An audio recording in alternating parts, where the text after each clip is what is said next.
Hello and welcome to Spectrum News at 2. I am Raymond Ata. We're coming to you live from Uyo, the Akwa Ibom State capital. Let's take a look at the headlines. President Buhari urges candidates to accept election outcome, respect voters' choices. Governor Emmanuel calls on Akwa Ibomite to reciprocate his goodwill by voting candidate of his choice. Plus, Czech government outlines military support for Ukraine. We will bring you details of these stories and more in a moment.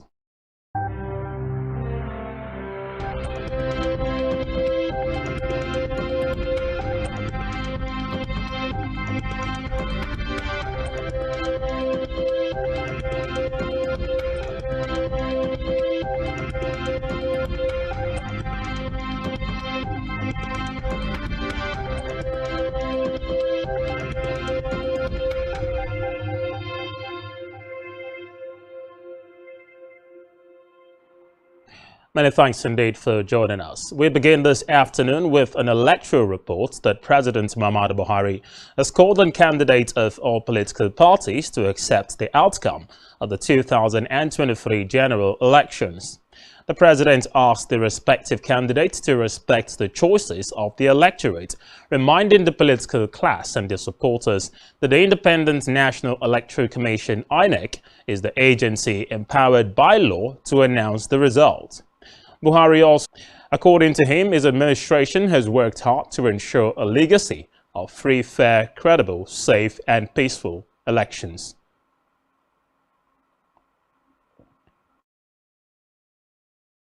Testing these elections at all levels to respect the voice, the choice of voters, and accept the results of the elections as announced by INEC, the agency empowered by law to do so.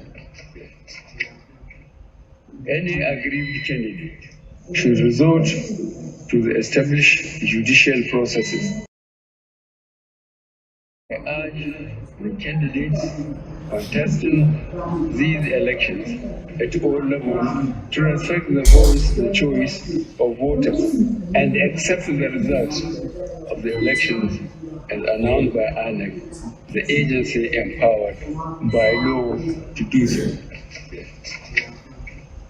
Any aggrieved candidate should resort to the established judicial processes.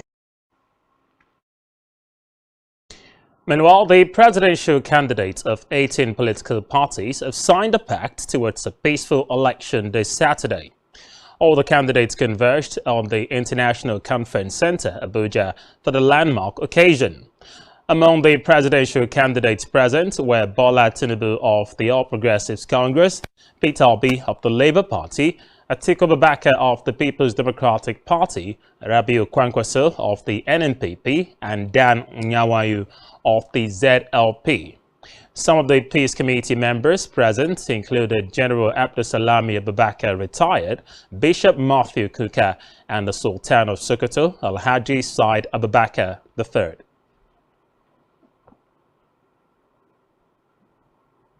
In the meantime, the Independent National Electoral Commission (INEC) has commenced the distribution of sensitive materials in states including Lagos, Benue, Ondo, Ekiti, Osun, and Akwa Ibom State. Also, as part of the preparations for the polls, President Muhammadu Buhari met with security chiefs at the presidential villa, Abuja, where he said INEC had no excuse not to conduct successful polls. Meanwhile, the Electoral Commission stepped up preparations through the distribution of sensitive materials to local government areas in no fewer than 9 states. This is one of the critical moments of INEC to collect these sensitive materials, ballot papers, result sheets from here from Central Bank of Nigeria, Lagos office here, to move them to the 20 local government areas of the state.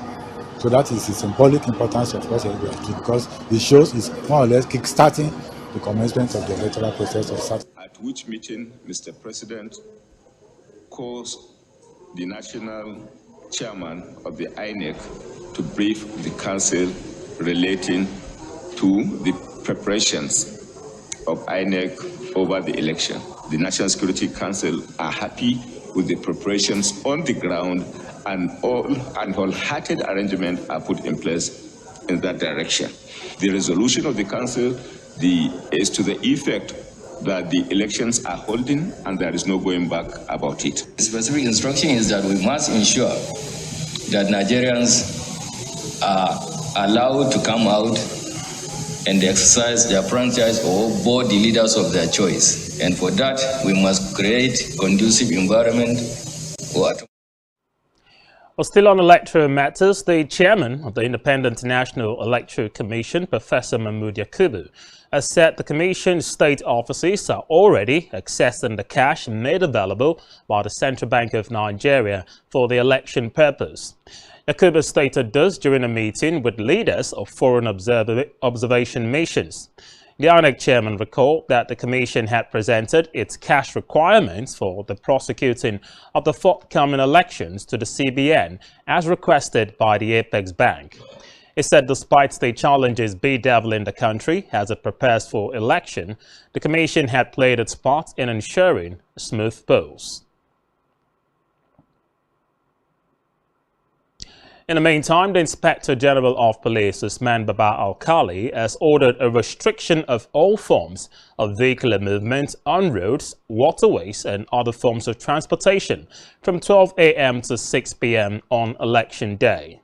The Force Public Relations Officer, Olumiyiwa Adejobi, revealed this in a statement that a movement restriction excludes those on essential services such as INEC officials, electoral observers, ambulances responding to medical emergencies, firefighters, among others.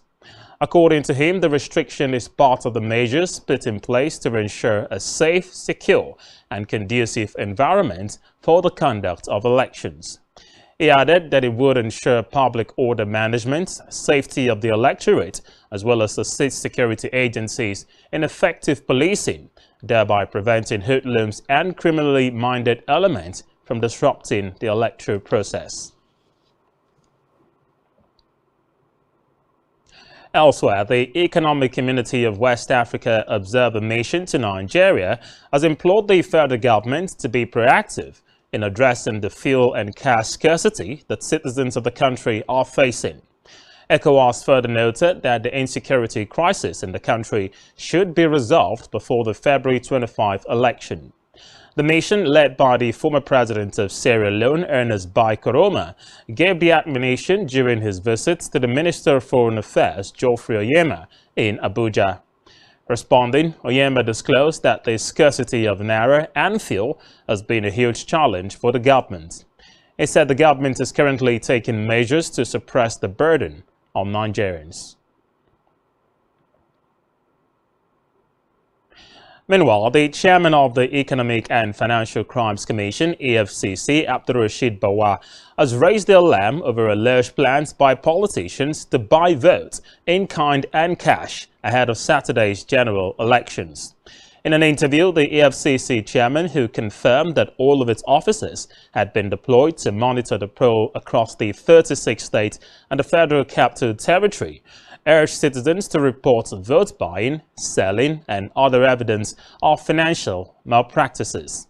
According to him, the agency is aware of the tactics used by vote buyers and officials and is prepared to handle any situation that may arise. My name is Abdulrasheed Bawa, the Executive Chairman, Economic and Financial Crimes Commission. I want to use this medium to urge all Nigerians to eschew all manner of electoral fraud, either through vote buying, vote selling, or fraudulent manipulations of electoral processes. I'm fully persuaded that we can run our electioneering processes devoid of any form of criminality. Let us all be committed to a free, fair, and credible dealings in the exercise of our democratic rights. Thank you. Back here, ahead of the Saturday's election, Governor Dom Emmanuel has called on the people of Akwa Ibom to reciprocate the goodwill of his administration. Governor Emmanuel, who is the chairman of the PDP Presidential Campaign Development Plans, as well as abandoned projects. According to him, the PDP president is to the path of prosperity. Governor Emmanuel also acknowledged his respect for the power for the National Assembly. A Government House correspondent, Jane Uwa, reports that there is a call to service. Freddy resulted in 4 deaths.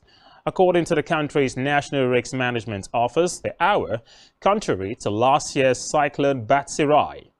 According to the UN's Office for the Coordination of Humanitarian Affairs, OCHA, Freddy is the first cyclone and the second tropical weather system to hit Madagascar during the current season.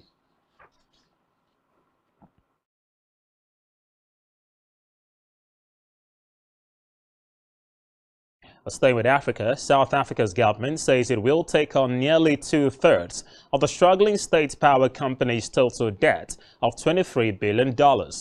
This comes as breakdowns at Eskom's power plant, which led to unprecedented power cuts that are damaging the country's economy. The government said that the National Treasury decision should free up money for spending on maintenance, transmission and distribution, a move which allows the government to take emergency measures to intervene. Military support to Ukraine. Prime Minister Peter Fiala says the country had provided 89 tanks, 226 infantry fighting vehicles, 38 howitzers and 33 multi-launch rocket systems, 6 anti-aircraft systems, 4 helicopters. 1 equipment was provided from Army reserves and the rest from Czech arms. Yevgeny Prigozhin says an ammunition shipment is on its way. Problems with supplies for the mercenary group. In a message and a voice note published on his Telegram channel, Prigozhin said the shipments began at 6 a.m. local time today. 30,000 casualties, including 9,000 deaths in the battle for the city of Bakhmut, were recruited from Russian prisons. Still to come in the news. FIFA invites Edo Deputy Governor Philip Schreiber to Best Football Awards Gala. Do stay with us.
News. The federal government has commenced the 2-day construction of a 2x30 per 40 megavolts amperage MVA 120 project would help grow the country's power transmission capacity to 25,000 megawatts.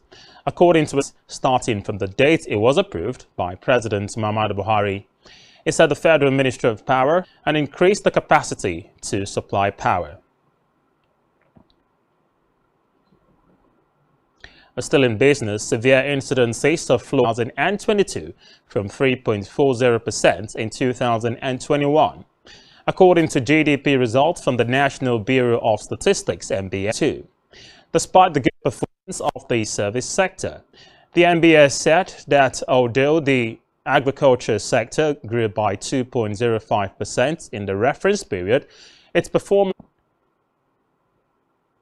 in health now, the United Nations agency says one woman dies every 2 minutes during pregnancy or unsafe abortion, and underlying conditions that can be aggravated by pregnancy. Dr. Tedros Ghebreyesus says while pregnancy should be a time of immense hope and a positive experience for all women, it is tragically still a dangerous experience for millions around the world who lack access to high-quality, respectful health care.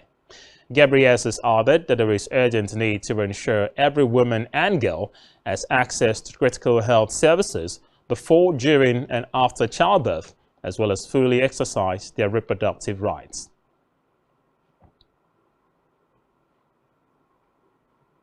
But still in health, Professor Rotimi Olushaya of the Department of Biochemistry, University of Ilorin, has a paper at the 228th inaugural lecture of the university entitled Modulating the Mediators of Life Processes, the Strategic Place of Enzymes in Health and Wellness. He explained that antibiotics, medication, and alcohol could be a dangerous mix, which might increase the risk of unsafe side effects. The biochemist, however, recommended the increased regular and general consumption of Ewedu Cocorus oliturus leaves because of its potent blood sugar modulatory and immune-boosting activities. The Don pointed out that Nigeria's common indigenous fresh vegetables, fruits, and nuts were very rich in antioxidants, such as short pesticides and micronutrients. And according to him, studies have shown that there are good modulators of relevant enzymes with the potential to prevent and protect against diseases like diabetes, hypertension, and ulcer.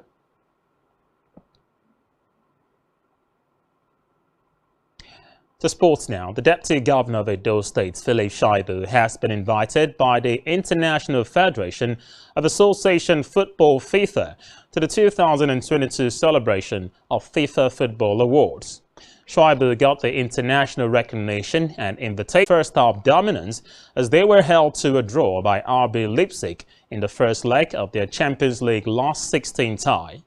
The away side were in complete control in the first 45 minutes and got the breakthrough midway through half-time when Ilkay Gundogan pounced on a mistake in defense and fed Riyad Mahrez to drive into the back of the net. But RB Leipzig came out in the second half with more ambition and twice went close to equalizing. The Manchester City goalkeeper was called upon again when Josko Gavidor headed Nigerian superstar rapper Falz and multi-talented hitmaker Techno have teamed up for a new conscious record release that also addresses issues currently plaguing the country, from fuel scarcity to no cash and alleged police brutality, among others. This is reportedly the second time Falz would be working with Techno, as they had previously worked on a song together while they were ambassadors for a telco brand. But still on entertainment, David Bowie fans will get an unprecedented look into his life, work and legacy after the V&A Museum acquired the rock star's archive. The collection includes more than 80,000 letters, lyrics, photos, stage designs, music award and costumes. It also features several instruments owned by the musician, including the stylophone he played on his breakout 1969 single, Space Oddity. The archive will go on display in 2025 in the newly created East London venue.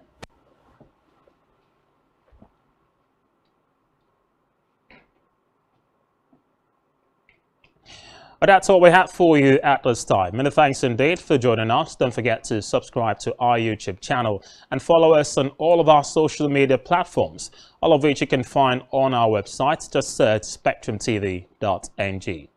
You've been watching the news at 2. Many thanks for joining us. I am Raymond Ita. Good afternoon.